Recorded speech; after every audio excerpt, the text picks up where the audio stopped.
أهلا بيكم يا جماعة في حلقة جديدة من علي كلاي. الحلقة دي بتبدأ بعد ما علي بيقعد مع صفوان ويكشف له إحساسه الغريب.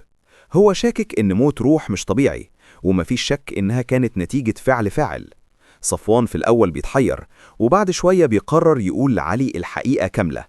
كان في اتفاق بين مختار وعظيمة وميادة وغندور وخليل، كلهم كانوا عايزين ينفذوا خطة يخلصوا بيها علي وروح. علي لما يسمع الكلام ده يقعد شوية مصدوم، وبعدين يقرر لنفسه محدش منهم هيفلت من العقاب، وكل واحد لازم يدفع تمن أفعاله. صفوان يحاول يهدي علي ويقول له خلي بالك ما تعملش أي خطوة غير محسوبة، لازم نفكر كويس. علي يقول له الأول لازم ينهي مشكلة دار المرح ويهتم باللي حواليه، وبعدين يفكر في الانتقام. في الوقت ده الألماس قاعدة في البيت بتبص على اللي ميادة بتعمله ومش مصدقة عينها. بتقول بنت ميادة دي ما عندهاش دم، وكل ده بيخلي الموقف متوتر جدا. في مشهد تاني منصور والألماس بيروحوا للأرض اللي علي بيبني عليها دار للمسنين، وبيلاقوا علي وحياة واقفين مع العمال وبيبدأوا يتخانقوا على الأرض. منصور والألماس بيقولوا لعلي الأرض دي حقنا، مش من حقك تعمل كده. علي بيقفل عليهم وبيقول لهم الأرض دي كانت ليا والروح، وهبني عليها دار للمسنين ومش هديها لكم مهما حصل. المهم هم بيضطروا يمشوا من قدامه، وده بيخليهم غاضبين جدا.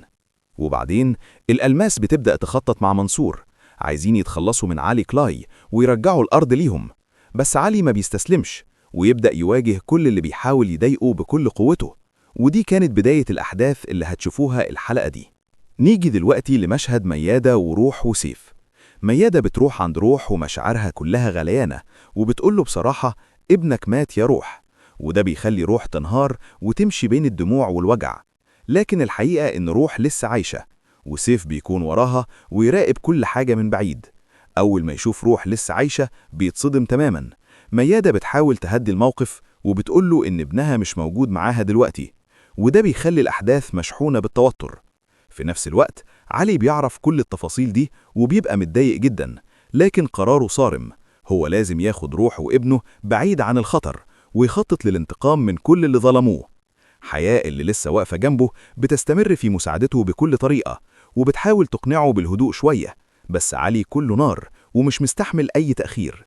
وفي مشهد تاني ميادة بتكتشف إن رجالته مش قادرين يسيطروا على الموقف مع حياة، وده بيخليها تحاول تعمل كل حاجة بنفسها، وده بيخليها تقع في مشاكل غير متوقعة.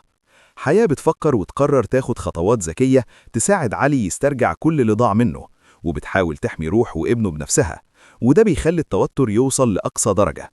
بجانب كده علي بيبدأ يتحرك بسرعة، وبيجهز خطة مع صفوان وحياة علشان يضمنوا سلامة روح وابنه.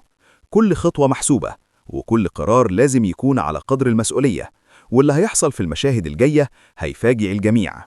نيجي دلوقتي لمشهد علي وروح بعد ما بيلاقوا بعض. علي بيجري عليها ويمسكها في حضنه ومش مصدق إنها لسه عايشة. دموعه بتتكلم وبيقول لها وحشتيني يا روح.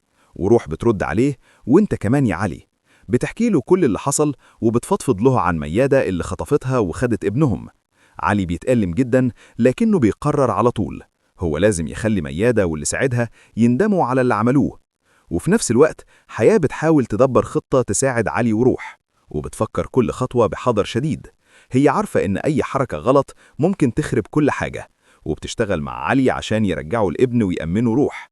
سهر كمان موجودة وبتساعد حياة نصيحة واهتمام عشان كل حاجة تمشي من غير مشاكل. وبين ده كله سيف بيكون متوتر جدا. هو عارف إن ميادة واخد ابنه خطوة كبيرة، وبيتابع كل حاجة بعين ناقدة. كل حاجة حواليه مش واضحة، وده بيخليه في حالة توتر مستمرة. وده بيزود التشويق، لأن كل ثانية ممكن فيها يحصل موقف جديد يقلب اللعبة كلها. وبعيد عنهم عظيمة ومختار لسه بيفكروا في صفوان. هم خايفين من تدخل علي وروح في كل خططهم، وده بيخليهم يحاولوا يسيطروا على الموقف بأي طريقة. كل خطوة محسوبة، وكل تحرك ممكن يغير المعركة كلها. دلوقتي بنوصل لأحداث مشوقة جدا. علي بياخد روح ويأمنها في مكان آمن بعيد عن ميادة ورجالها. هو بيخطط كل خطوة بعناية، وبيجهز نفسه للمعركة اللي جاية عشان يسترجع ابنه ويرجع الحق. روح في حضن علي، وكل واحدة فيهم بتحس بالأمان لأول مرة من مدة طويلة، لكن كل اللي حواليهم بيكون في توتر شديد. ميادة بتكتشف إن خطتها بدأت تنهار ورجالها مش قادرين يمسكوا الأمور، وده بيخليها تدخل في حيرة شديدة، وده بيخلي المشاهد مشدود ومليان إثارة. علي حاسم إنه لازم يرجع ابنه ويحمي روح، وكل خطوة بيخطط لها بعقل وحكمة.